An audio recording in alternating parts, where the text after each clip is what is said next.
G'day, guys. Welcome to this week's HashItOut. This is CW, and I am joined once again by Armenio and Noah. How are we, gentlemen? Doing pretty well. That's good to hear. We're going to hash it out this week on DeFi and stablecoins, assumptions, everything like that. Like, just sort of sum up the industry and sort of see where we end up. So, who wants to kick things off? I guess I will. There's a forum post by Alex this week that touched on something that we've covered a little bit on like this discussion, and that has to do with like risk assumptions, right? Risk profiling. In the traditional financial sphere, there's usually sometimes independent like agencies. Sometimes, I don't know, quasi-independent agencies, but nonetheless, some like party that tends to audit and grade financial risk for products, right? And that gives the consumers some indication of financial health or red flags or what to look for. It's basically like a risk assessment that hopefully investors pay attention to that. It's hard to say. And then we also have to ask the question every once in a while, is risk being mispriced, mispackaged, poorly graded? Absolutely. That's shown up multiple times in traditional markets, but nonetheless there's this concept of risk management and kind of the risk reward versus yield and return, right? To where if something has a lower yield or return, that's generally seen as being a safer product, and then as you get kind of into the higher rate of returns, that's a higher indicator of risk, and so money is pricing risk essentially, right? And then we get into DeFi, and who the fuck knows what's happening sometimes, right? Products offering tens of thousands it's like of a APY 1,000,000% APY. So it like in decentralized finance, it can be all over the place. Like I have no idea how you would even begin to rate risk with some of the protocols, because sometimes it's like, okay, we're going to have a token, and if you stake that token, you're going to get another W token, and if you get W token, you're going to then get awarded with T token, and then if you lock T token in a smart contract, you get F token, and so then you get WTF trio. And I have no idea. I have no idea what's happening, right? And so sometimes in DeFi, I really have to ask, how do we even gauge risk, right? It's such a squirrely like thing to look at, because a lot of the times things are packaged in a way where they can't be or appear to be a security, because that puts a risk on teams potentially, which is okay. I understand that. It's probably a product of poor legislation. You can't have profit distribution, even though that is a huge use case. I think that there's been drama in and around in terms of like the potential legalities of profit distribution and Okay, personally, I think that maybe that's a good thing to build anonymously, right? But it does have its risks. So instead of structuring or packaging anything to look like a security that we could then grade risk, we get like governance tokens. And then how do you grade the risk of a governance token that can't really pay you back? So there's no like collective fee output back to the users, because then it looks like a security. So you have control of a treasury, but you can't use revenue as any form of like dividend or useful payment. So it's just kind of insane. Becomes a race to the bottom real quick. Yeah, I have no idea what the fuck's happening. It's sometimes in DeFi. Like I get the core, idea of decentralized finance. I think there's huge use case to that. But then when we get into like the governance side and governance bribes and how do you manipulation and everything? Product? Yeah. How like what? It's a weird animal, man. Strange soup. And then so you take one thing that probably doesn't make sense and is designed a certain way to be I'm just going to say safe on the regulatory front. That's the intent.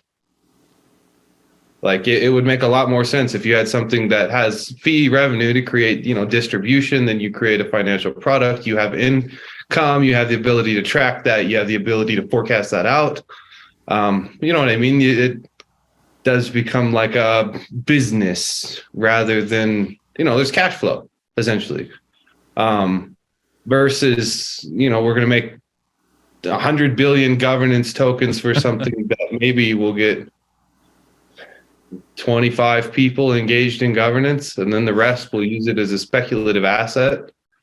It's kind of crazy. Yeah, the whole profit distribution side of things, I can see that being a really, really huge incentive for protocols and people to participate in running protocols and even just participating, like distributing funds and profit sharing, like you mentioned, like in a legacy sort of system, having a dividend payout and all that sort of stuff. Like that could be a huge potential for DeFi. Yeah, but then you get on the flip side, you've got that whole SEC overarching enforcement sort of crap that there's no regulation, there's no legislation, there's no regulation of that. And it's just all speculative, and the SEC to make up their own rules on the way on the run. Well, it's silly that they are trying to. I understand why. Like, let's say you have an American, somebody from Australia, somebody from Europe, somebody from Russia, somebody from China, and somebody from Turkey, and then somebody from Jordan, right? You have a distributed community, and they're like, hey, let's jointly invest in a business that we co-manage and we distribute profits across borders, right? Well, then whose jurisdiction is going to manage that, right? Like it's something that kind of transcends the analog processes that a lot of traditional business and kind of corporate structures have been built in, which is usually very much jurisdictional based, versus when you have these peer-to-peer networks, it's just like, hey, we're on the internet, right? Yeah. And that internet transcends, the domains of, the little fiefdoms that exist in the world. So then it creates a problem. How do we package it in this fiefdom and then apply in, that country? And oops, now there's drama between these two, which, citizens at the bottom really can't do a thing about. Yeah. So it's fascinating to watch. It's kind of crazy to be involved in sometimes. It becomes very messy. There's going to be a transition period between legacy and this sort of internet jurisdiction that you're talking about. And we see that everywhere in crypto, and even the EF, I know there's been issues with, or not issues, just hurdles to overcome. You can call it issues. So we have Russians on that we collaborate with, and suddenly there's a war, there's geopolitics, right. It's messy. It's messy. It's messy humans. And, you have people that are like, the EF needs to, release a statement and be political and choose a side. And it's like, we're just trying to build open source software, man. People down the street are going to do whatever they're going to do. It's, it's something that I always contemplate as well. Like, because like you mentioned, if you've got the different fiefdoms and things like that, like you mentioned, in a traditional sense, you'd just have one entity, like the corporate, the company would be registered in jurisdiction A or whatever. But then, yeah, being on a decentralized sort of platform, on a decentralized protocol, it doesn't really matter where you are. It's just, and then I guess the citizen of each jurisdiction just pays their own dues in like rents and rents, taxes and all that sort of stuff as it comes along. So, yeah, it's a funny one to think about there. It's a very difficult question, and the reality is, in my opinion, that in and of itself is disruptive to existing powers. Yeah. It just is. We're creating financial tools that are designed to not need them involved. Yeah, exactly. Yeah.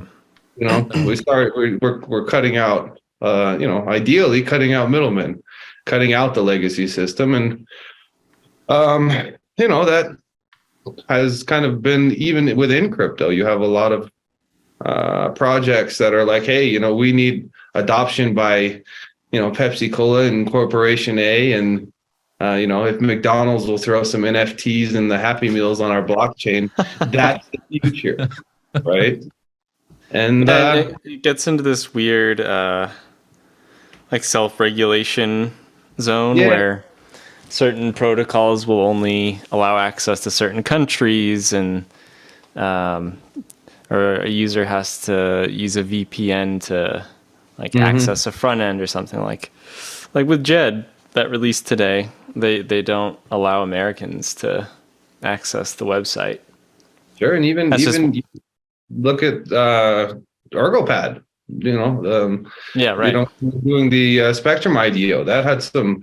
They had to play within the rules of certain fiefdoms because lawyers came and said, hey, you could, get some heat on this. Okay, I kind of see both sides. I really enjoyed the fact that staking keys showed up on the auction house, right? So when there's a market. Yeah, that was pretty great. Yeah, when there's a market, people find a way. But I don't know. I'm one to do things sort of within the boundaries. They might be extended a little bit here and there, but I always try and do the right thing. And like even just wanting to participate in the SPF token IDO, it's I don't know. I feel like it's a bit of a kick in the guts in one respect, because you want to do the right thing, you want to participate, you want to fund and help in that respect. But then obviously on the flip side of that, there's, I don't know, I'm just going to say it's like kind of scaremongering in some respects, because there is so much uncertainty with regulation, not just like now, but in the future. So it's kind of just weighing up your options. And like you said, like this at the beginning, like you're mitigating that risk sort of thing. So, yeah, most average users aren't going to take the time to read through the laws and really understand what is going on, like especially with tax codes and all that. It's like, what the hell? Like nobody's the reality is, even in our tax code, you can pay somebody that has spent their entire life studying the tax code, and they may not give you great advice because it's so complicated. Yeah. Many thousands of pages of. Yeah, if you look at that as code, that is so bloated. It's pathetic. Yeah, people just keep adding and adding, but they don't retract any clauses.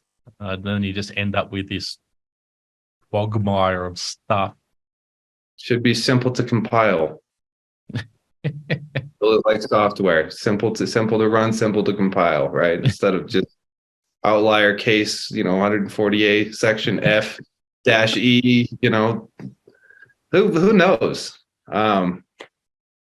Could you imagine the IRS on the blockchain? Yeah, it's a terrible backend. Well, we're pretty safe. No one can read EUTXO anyway, so that's no dramas. No one can read those transactions. There's a part of me that says that if we want to disrupt a system, we just need to make it obsolete, right? And then there's another side of me that's like, well, you also need a certain interoperability and some transition period or phase. But it's hard to say. It's hard to say because there is a tendency, if something chases adoption, they have a tendency to run back towards the legacy system, and it kind of changes the core intent of having open, permissionless financial tools with fair access for everybody, and that cut out middlemen. I remember that is directly opposed to our existing system. Yeah. I remember there was quite a lot of rhetoric around like the internet and like tertiary education, offering courses and being able to sort of find certain amounts of information online that or made all that information readily available for basically anyone. And there's, especially here in Australia, there's a lot of sort of discussions around sort of privatizing all that information, not making it available publicly and all kinds of stuff. And look where things are now. Like here, we've got open universities. I know, I think is it MIT, even Boston, a few over, like I know there's a number of universities over in America that are open sourcing all their courses and everything like that. So if you can go and study it, you can pass it and all that sort of stuff, but you just might not necessarily have the piece of paper from attending the university. So look how far that's come in sort of a matter of 15, 20 years or something. And we're basically halfway into that now, like in regards to sort of the creation of this industry. The internet is a crazy thing. It really is, in terms of good ideas are hard to stop, and information, is literally viral in like the medical sense, where it's replicating and it's very hard to shut down. So, that is a disruptive technology. It's been a disruptive technology since it started to move into the mainstream. It's interrupted economies. It's interrupted and changed how businesses operate, how government operates. And that trend is only accelerating. And sadly, we have a bunch of octogenarians that are sitting around and forecasting and trying to create legislations for how rapidly evolving technology is going to influence society, which is a terrible idea. By the time it's implemented, it'll be outdated by 10 years. That's the crazy part. It's like trying to hit a moving target that's 3 miles down the track, Yeah. And only It's getting, just absurd. getting momentum. Yeah. But that whole information asymmetry ties into like with some things like we always sort of discuss here, and like the open source concepts and everything like that as well. Like it just drives innovation forward, because anyone who does take an interest in like cryptocurrencies and everything like that, they can jump in and hook in straight away. Yeah, it's interesting to me to sit back and look at it from a high level, that here you have like a rapidly evolving technology that's born from the internet, which is, arguably one of the most disruptive inventions in human recorded history anyway, right? And then we have, the ability to build monetary systems and transact, and we are using laws from the 1930s to regulate it. And somehow that's a good idea. Yeah, we'll see how things shake out. But it is a bit of a head scratcher. I don't know. It just sounds so absurd, and some of the commentary coming from certain people and things like throughout the world, like ECB and all this sort of stuff, like in regards to adoption of cryptocurrencies, outlawing and just trying to claw back like this legacy sort of system. And you can just tell like certain people see how disruptive this is, and they sort of want to nip it in the bud straight away. But I think it's gone way too far now, and there's just a certain element of inevitability here as well. It's fascinating. Like Joe, oh, go for it. No, I was just gonna say, it's like you said, Joe. Like there's a direct financial incentive for existing powers to try to snuff out the momentum of the technology, But yeah, what were you gonna say? I didn't have much to say. I was just gonna say that really, even in like the crypto short history, it's really been fascinating to watch. I would say to a large degree, how things have kind of evolved based on arbitrage between jurisdictions is what I was trying to think of. To where, if you have a company that's in, this particular jurisdiction, that's friendly to the industry because there's a profit incentive, right? And if I had some small economic region like El Salvador, I can certainly see how that could potentially create an inflow of investment and, bootstrap new aspects of a digital economy, which, could really attract a lot of talent and digitize a country and, lead towards great things, right? Hopefully, anyway. And you can see how, crypto has kind of like been following that from jurisdiction to jurisdiction to jurisdiction over the years.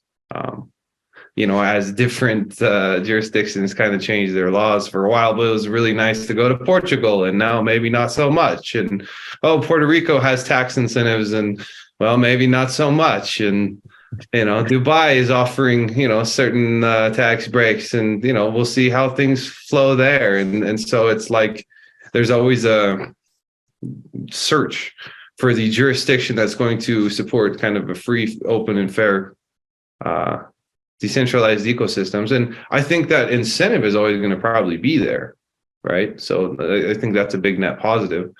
But I think you also have a lot of regulators and a lot of jurisdictions that are kind of sitting around scratching their head saying, wow, everybody has an encrypted Swiss bank account that they can bootstrap on any internet connected device in the world if they can remember a series of words. That's pretty crazy. How do you stop that? How do you stop that? Well, just on that, I remember reading an article in the last couple of days about, I think it was CNBC released an article about someone crossing borders with a USB stick and their crypto being on the USB stick. And I'm just like, yeah, there's still such a I saw that too. There's still such a fundamental disconnect in how people understand how blockchain works and what the technology actually is. Yeah. Maybe that's a good thing. You think so? It could be. What's your thinking there? I mean, it's like I don't know. It's kind of like natives trying to regulate like technology that's beyond their comprehension, right? In a way, that's kind of funny. If you are worried about like serious, like attacks, I guess having someone that doesn't even understand your technology. Yeah, that's true.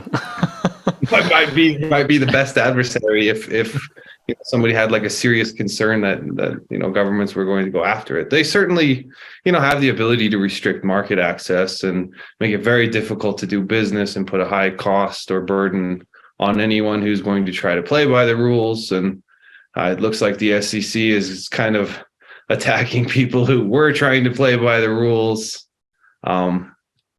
So yeah, you get into like governance and politics, man. That's why we need P2P systems. mm-hmm. Because you and I don't have much say when it comes to that kind of shit. We just don't. Yeah, just cop the brunt of it. You did mention a interesting sort of point there about El Salvador sort of digitizing their economy and infrastructure like that. I know they're going to build out like with the volcano bonds, like the decentralized, like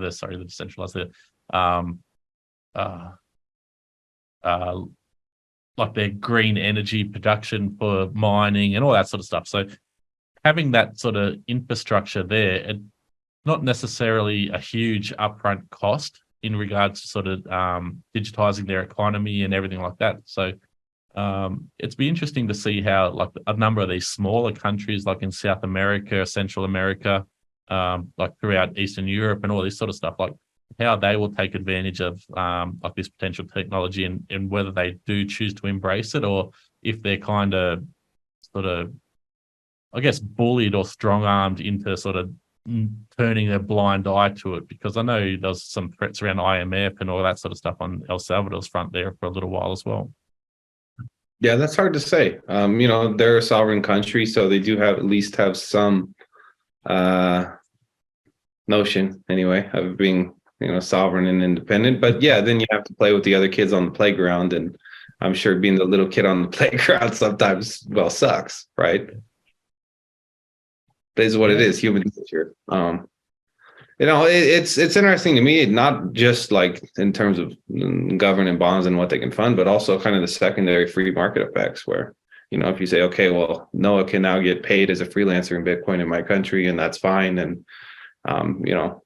then you start to build a certain mind share potentially, that then if put to work internally, could rapidly update some existing systems, which is pretty cool to think about. Yeah. Talent tends to work, right? So I don't know. I'm really curious to see, long term how that works. Certainly, there's probably some external pressure by the other kids in the global playground that are like, "Hey, you're not playing around with what I want and how I want things to move." But that's life, right? Yeah, I mean, we even see that just in the States between each state. And we have federal laws, and I'm sure it's like that in other countries with states too. Politics are very messy, and people want different things. That's very funny. I'll use an example in Colorado. Marijuana is legal on the state level, right? But you can have a city within a county that says, "Hey, we're not going to permit the resale of that." So you have a city that says no, and a county that says yes, and a state that says yes, and a federal government that says no. So yeah, somehow, that doesn't make too much sense. no, there's so a lot of the times in business, you kind of have to ask whose playground are you in and what are the rules. And so it's fascinating to see a technology that has the potential to transcend and simplify that, codify it in a way that, it's like if we created some kind of global business as a group that I was talking about earlier, well, kind of the bylaws and the function, the back end of the business, if it was open source, which, okay, if I'm involved, it will be, everyone could see it. Everyone could understand how it would operate. The rules would be fair and transparent, and hopefully designed in a way that all of the people had consensus. This is how it should run. Like, that's fascinating. Versus, then having to go into each little jurisdiction and make sure you're playing in the rules, which sometimes is just impossible. Yeah, that's how we end up with the whole governance token thing, like we were talking about earlier. Like projects are kind of shoehorned into not breaking the rules, and as a result, innovation gets stifled. I think it's born from the wrong intent. Like, yeah. Just that simple. I get the need to fundraise. I'm sympathetic to that. I know that people like to speculate on things. I'm sympathetic to that. But in terms of structuring financial tools, government's tokens just aren't it for me. I don't know how else to put it. There's a lot of more interesting, cool use cases that could be put out there. But yeah, then you're in the foggy gray territory where if see how that goes legally within each little fiefdom that every user may come from. So here's a question off the cuff. How fast does the flywheel have to spin to return 10,000 APY? It depends. A lot of things in this space have been kind of insane in terms of, what is that really born from? Just protocol programming. Yeah, it's not actually from any type of usefulness or let's say something that's based in any economic reality. Is just codified. like think about it from the perspective of someone who's in like traditional finance, and like a double figure return is a huge gain. Like, and that's not in the 20s, 50s sort of percent. Like I'm talking just into the tens. Like, you know what I mean? Like even 5% returns, like that's pretty significant, and you'd be pretty happy with that. Talking about someone or telling someone that you can get a 10,000+% gain on something, like I'd just love to see their reactions. I think that there's a lot of things. I mean, you could look at airdrops. Am I creating like Joe dollars and I'm passing them out like, hey, take the Joe dollars. They'll be worth something. Or am I creating a company and like, hey, guys, I want to give part of it away to everybody? Yeah. What is it even? It's hard to define.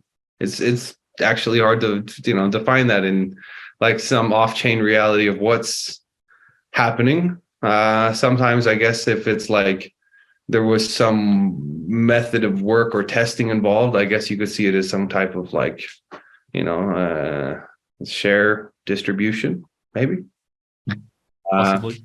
And then, you I also think it's just look at, obfuscation, really. It's just obfuscation most of the time. like, hey, join our Discord and hit an emoji. Drop your wallet address, and then we're going to give you free something. And it's, I'm not sure what that would be in traditional finance. Maybe like marketing with coupons or something, like handing them out in the Las Vegas Strip. I don't know. Buy one, get one free. Yeah, it's hard You to get say. some steak knives. Yeah. So, in a way, it's kind of funny that because things skew away from that initial desire not to be a security, I think a lot goes just wonky from first principles because of that.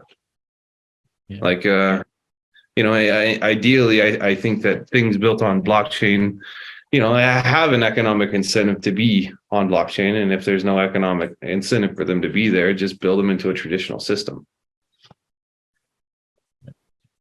Yeah, exactly. Straight up.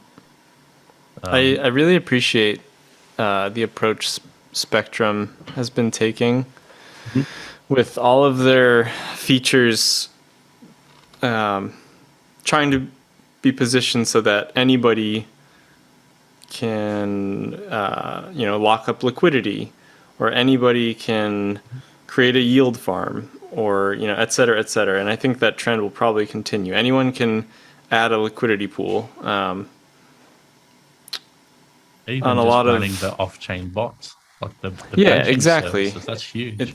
It's like there's always going to be a group of people that contribute to the ongoing life of a piece of technology. But having that sort of control of the protocol being gatekept is not great. And No. I really like what they're doing in that way, having it open to everyone. I mean, let's be honest. I kind of connected them to the people that gave them the advice and said, "Hey, you might want to be careful, and in terms of how you distribute tokens, because it could create, issues." And so I'm privy to that conversation. I understand it. People have, family. They have responsibilities. They have things they have to protect. So they have to manage their risks in that sense. But I do think it's important for things to be open source end to end. If they're not, I don't know why anyone would use it. I wouldn't. Like, that's unpopular to say, but I don't care. I'll say it anyway. That puts trust right back into the system. And ideally, we're trying to get away from these little fiefdoms to where people can transact globally with no need for middlemen and no need to trust each other. And, if I come and I say, hey, you have to come into my little fiefdom and use my server and use, code that you can't see, I hope people are offended by that in a way. Yeah, it just builds on the resilience of the systems. I would hope. Yeah, like it just builds on the resilience of the systems as well. Like being open, decentralized, anyone can run the infrastructure, whether that's front end, the off-chain infrastructure, or the back end as well. Anyone can spin it up, anyone can run, anyone can compile it.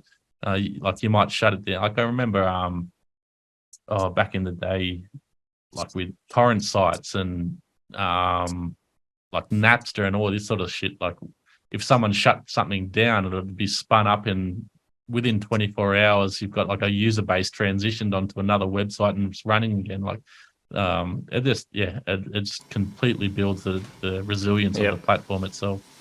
Yeah, I was just thinking about that on Sigmify. I was playing around on the public beta website, and I hope it doesn't get shut down, but I'm sure if it does, it'd be very easy to pop up another one. Yeah, and I hope that these systems become so resilient that really the question just has to do with how you, the end user, manage your risk and what you choose to interact with and what you choose to disclose. And I think that if things are built the right way, they'll be open and accessible enough that if Noah downloads something, he runs the front end locally, he runs the off-chain code locally, and he makes a choice locally, that's a local choice. And then it's up to him what he does with it, right? Yeah, and if everyone does that. Yeah, but then it's self-responsibility, and that's dangerous. Humans don't like that. They don't like that. Yeah.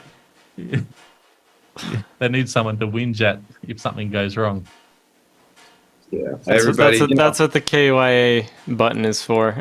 Oh, like that's the one thing in this space that if there's anything that I think people should just kind of get the backhand for, it's when they're like, we need to call in, the third party because I have an advantage in, court. Whether it's, the Bitcoin maxis, the he saying that about random stuff, even projects between each other. When you start calling in the ref in a peer-to-peer system, just get the fuck out. Yeah, we've seen that, and I don't know what to say. Well, I've got lots of things to say about it, but I don't think this is a forum to do so. It's funny.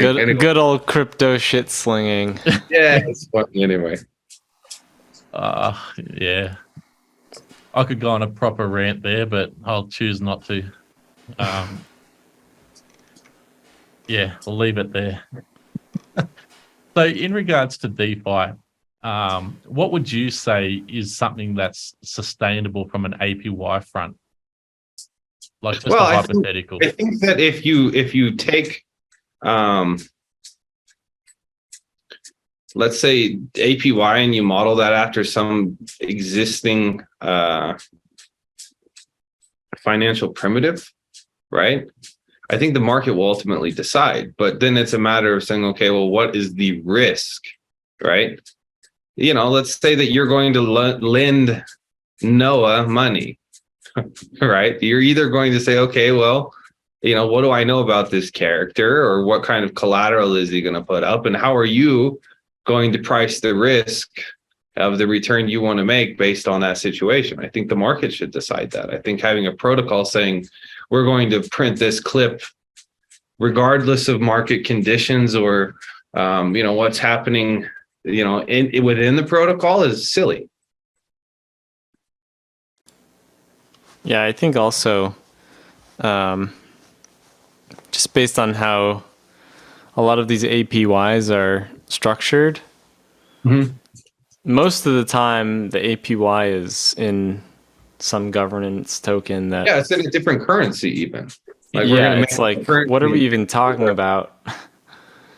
A governance token that almost inevitably is going to just devalue itself to hell. So then what does the APY even mean if there's some crazy high number in something that attracts people and make number go up? Yeah, and 2 months from now it's going to be worthless. So what's the point of the APY anyway? No, then we're gonna call a quorum and we're going to do the DAO, which is what devs arguing online, and we're going to create a incentive to just burn all the tokens. So now they're super rare and the price goes up. Like there's all kinds of just madness that I think if things were modeled to be financial instruments from the get-go, and say, okay, these are open source, transparent, decentralized instruments that anybody can track, anybody can interact with. They're fully autonomous, and throw those on chain. It'd be a lot more interesting if your APY was paid in a base currency, whether it's ERG or ETH or, whatever ecosystem you're in, rather than we're going to create a new type of money that's not a security, it's a governance, and then we're going to, I don't know. I think it's the wrong choice from first principles, to be honest. I understand why it's made. Number one is because it's highly profitable. And when you're talking about actual like security, you're relying on revenue model, which is very different than let's 1000x this, even though there's no code base, which sometimes we see in this space, which is insane. And the others, there's legal reasons where, if you create a security and you just, sell a unlicensed security in some unlicensed way, maybe you're criminal and should pay for that. Yeah, I don't know. It's interesting. And I had a depends what jurisdiction conversation. you're in. Oh, go ahead, CEO. I was just going to say that depends what jurisdiction you're in. Mm-hmm.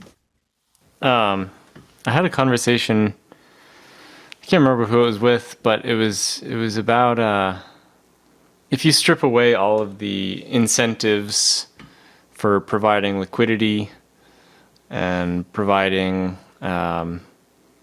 like pooled lending, like everything that gets people to lock up value, if all of the incentives were taken away and everything was purely based off of user driven, just like the value created by the desire to actually use these systems, what would be left?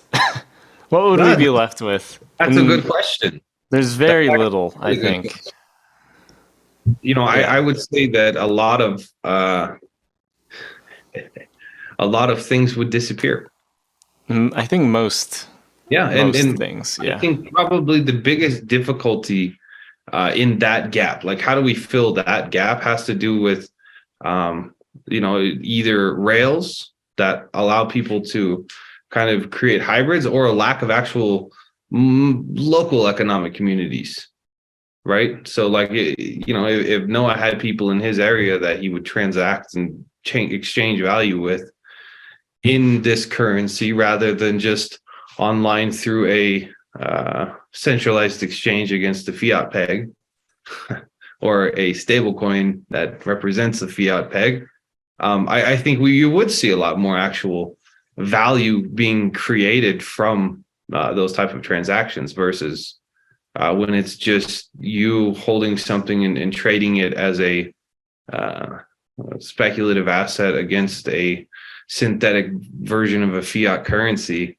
I think to some degree we've lost the narrative of actual P2P money and what that could potentially do for people. Yeah, that stems into like even LETs and all that sort of cool counter economic tools as well. Like that's one thing in the DeFi scene that I'd like to see sort of kick off as well. I'll pick on UCW because you have business that you ran prior to coming to Ergo. You have certain things that are more like labor oriented, and then you have certain things that have let's say external costs where you have to go to whether it's a middleman or a manufacturer and pick up real world supplies goods, and then it's some combination of kind of real world supplies goods, commodity, technology, and then skill and labor to actually do something with it.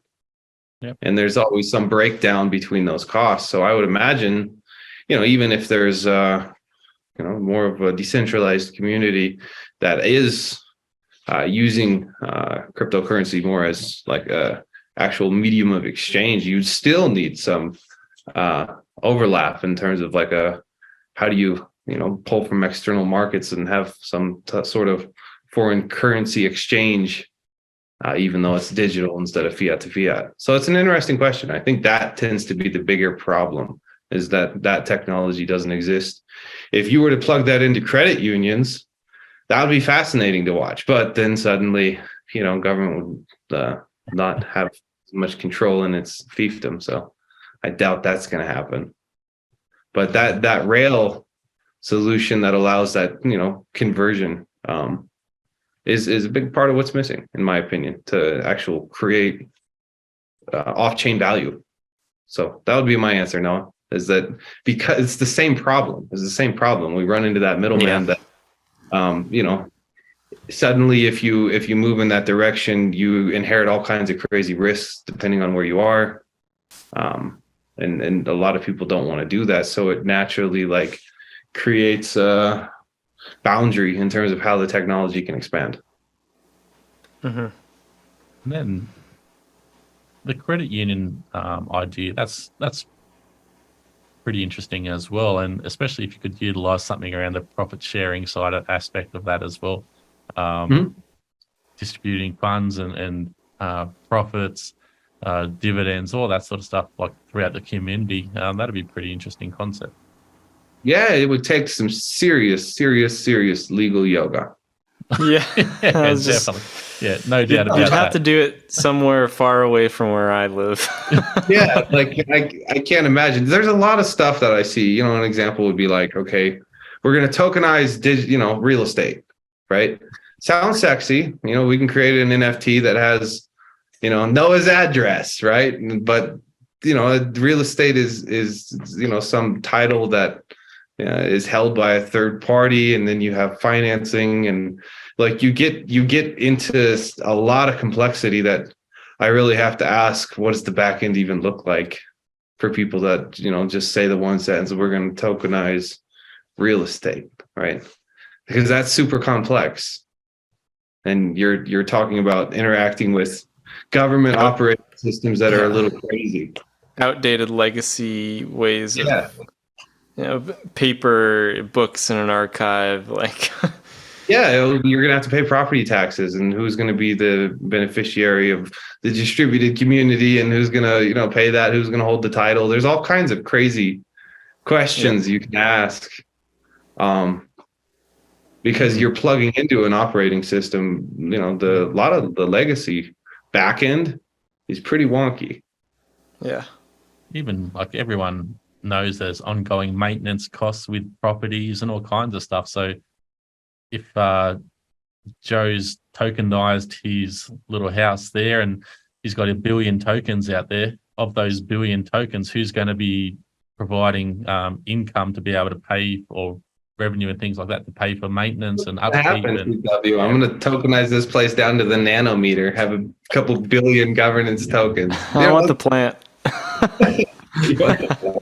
No, I mean, you get into some crazy schemes if you really look at it, to where it's hard to track in a lot of ways. How are we going to plug into these legacy backends that are just crazy inefficient, coded in terrible ways? If you look at it as like its own operating system for that segment of the economy. I don't know. I tend to think maybe the better option is we try to be as innovative and make everything else as obsolete as possible. But then we get into the question of, okay, is that always safe? Probably not.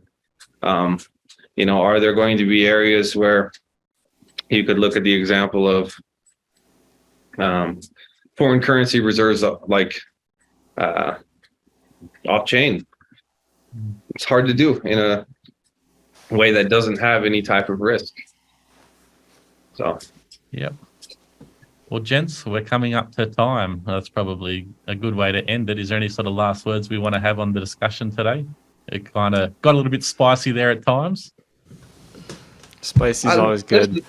Yeah, I think that as a technology, the greatest benefits cryptocurrencies offer is, number one, this ability to have fair access for everybody. Like every citizen of the internet, can interact with the same rules and hopefully not have to deal with block producers that are censoring them and all kinds of nonsense that is showing up in other areas. But I think there's a tremendous amount of value in that, having real, true, fair and equal markets in terms of access. And the second has to do with removing intermediaries, which do have a significant cost in business. They do have a significant cost in transactions, and if we can build fair, open, transparent ecosystems that leverage the better parts of these technologies, we can build a lot of cool and innovative stuff.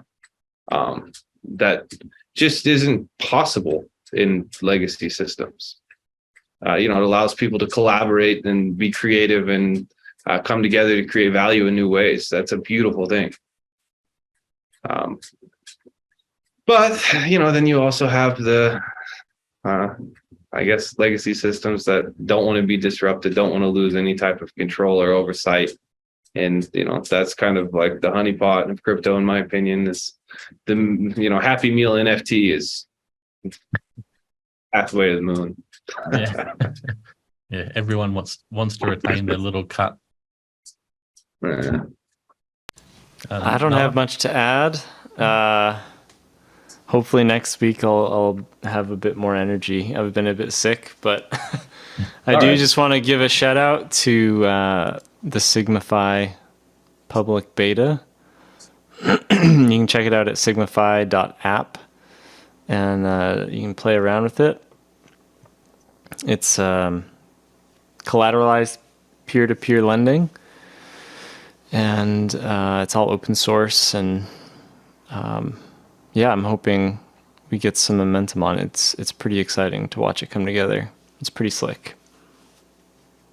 Yeah, definitely. Anyone interested, jump on there and perform some testing and give some feedback. It's always warranted. For myself, just a reminder also that ErgoHack's currently running, or not running, but registrations are open for ErgoHack. So if throughout our discussion, if anything piqued your interest or sparked an idea in your mind, by all means, jump on there and register and see what you can come up with. So thanks, gentlemen. It's been a pleasure chatting once again for this week's Hash It Out. Thanks, everyone, for tuning in. Have a good one. Yep. Have a good one, everybody.